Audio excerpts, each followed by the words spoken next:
Sot ka dy lloj njerëzish, ata që blejnë makina moderne dhe ankohen çdo muaj për makinën e tyre, dhe nga ata që blejnë këtë.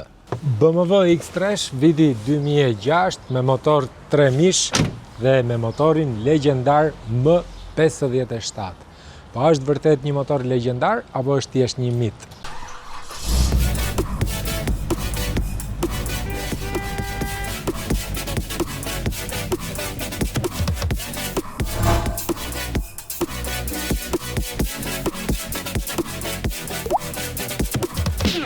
Kjo është një makinë e vjetër në mosh, por e mbajtur në kohë, një BMW me motor 3 mish X3 me 6 cilindra dhe thonë që ky motor nuk vdes kurrë, është i pavdekshëm.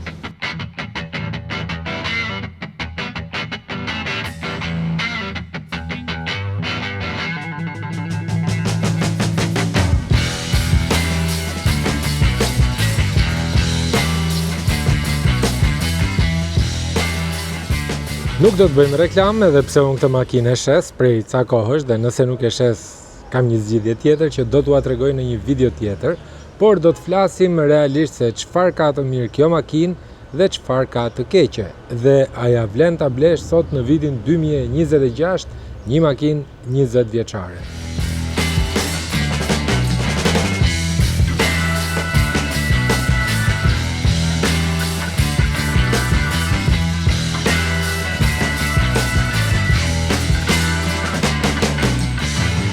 Por le të flasim hapur dhe të flasim për zemrën e kësaj makine që është edhe motori M57 ose 3 mish nafte me 6 cilindra, siç ju thash, dhe thonë që ky motor nuk vdes kurrë nëse ti e mirëmban siç duhet. Në fakt është e vërtet që ky motor është shumë i mirë dhe është një nga motorët më të mirë që ka prodhuar ndonjëherë BMW-ja tek makinat e veta. Makina nuk është luks nga brenda, por ka teknologjinë dhe interiorin e vjetër të BMW-ve. Provojmë ta ndezim.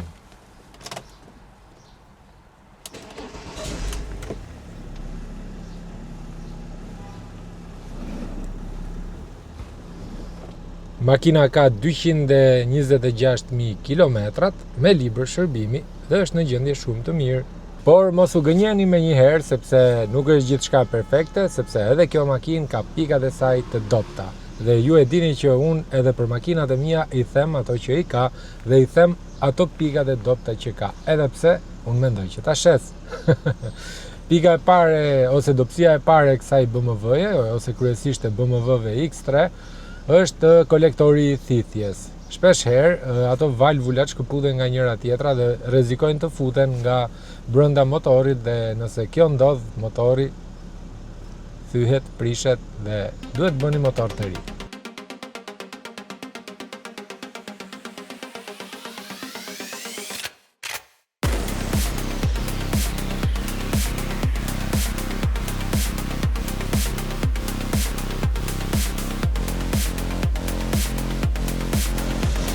Pika e dytë e dobët e kësaj makine është EGR-ja.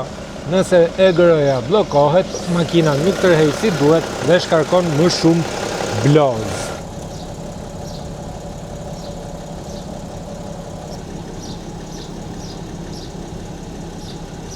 Problemi i tretë janë turboja dhe injektorët. Jo se janë cilësi e dobët apo nuk bëjnë, por se makina është e vjetër, ka kaluar vitet dhe ka bërë kilometra. Dhe një tjetër pikë e dobët e këtij modeli X3 BMW pra është edhe paketa e transmisionit. Duke qenë se është një makinë 4x4, shpeshherë jep probleme tek transmetimi i fuqisë në 4 rrotat. Pra, paketa e transmisionit mund të shkaktojë ndonjëherë probleme. Njerëzit e kuptojnë vetëm kur fillojnë dhe ngasin këtë makinë, rëndësinë e kësaj makine, pra, sepse të duket vetja sikur po ngjet një old school, por ke një tjetër emocion, sepse motori ka fuqi, ka zhurmë dhe punon qetë. Dhe nuk të duket vetja sikur po ngjet ato makinat e reja që janë gjithë teknologji, po mezi japin shpirt, realisht.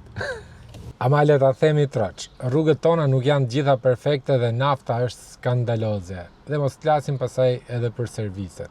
Dhe kjo makinë mund të jetë një zgjidhje e mirë, sigurisht nëse vendosni t'i bëni mirëmbajtje, sepse makinë 20 vjeçare kërkon mirëmbajtje të vazhdueshme, nuk do t'ju lej kurrë në rrugë. Mua të paktën nuk më ka lënë deri tani. Prandaj edhe motori M57 konsiderohet si mbret i motorëve dhe mbret i BMW-ve. Dhe realisht që sot kemi makina më të reja, makina më të bukura, më teknologjike, por kur vjen puna te kilometrat, mezi bëjnë 150.000. Ndërsa kjo sapo i mbushi 20 vjeç dhe ende vazhdon të punoj shumë mirë. Ndërsa tani është momenti që t'ju tregoj pak më shumë për motorët M57. Është një nga motorët diesel më legjend që ka prodhuar ndonjëherë BMW-ja dhe u prezantua në fund viteve 90 dhe u bë shumë i njohur për fuqinë, jetëgjatësinë dhe potencialin për modifikime. Çfarë është konkretisht M57? Është një motor me 6 cilindra në vijë, nafte me turbo dhe është prodhuar nga viti 98 deri në fund të vitit 2013 në disa variante, tek motorët 2.5 dhe 3 mish me tek turbo dhe twin turbo. Po pse konsiderohet kaq i mirë? M57 njihet si tank dhe ka një mirëmbajtje normale. Kalon lehtësisht 400.000 deri në 500.000 km, por ka edhe makina që kanë kaluar 700.000 pa pikë problemi dhe pa hapur motorin. Por në cilat modele është përdorur ky model? E gjeni tek seria 3, E46, E90 dhe E91. Tek seria 5, E39, E60 dhe E61. BMW-ja edhe e ka përdorur këtë motor edhe tek seria 7, E38, E65, por edhe tek seritë e tjera X5 dhe X3, E53, E70 dhe E83.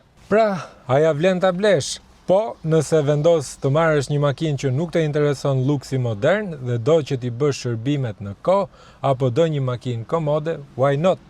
Jo, nëse nuk do të merresh me mirëmbajtjen e makinës, do luks, do komoditet dhe do drita nëpër tavane. Unë personalisht e zgjodha këtë BMW X3 të vitit 2006 me motor 3 mish vetëm se kishte modelin e motorit M57 dhe më jep atë kënaqësinë e të ngarit të një makine të vjetër, por të fuqishme.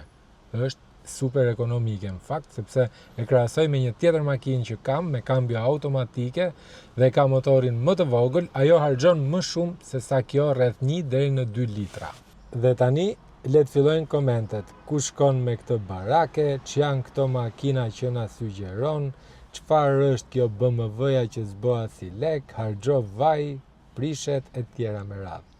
Në fakt, shkruaj dhe ti mendimin tënd nëse vërtet pëlqen BMW-ja, sepse BMW-n e përdor vetëm ai që ka shije për BMW-n, jo ti që e shan si barake.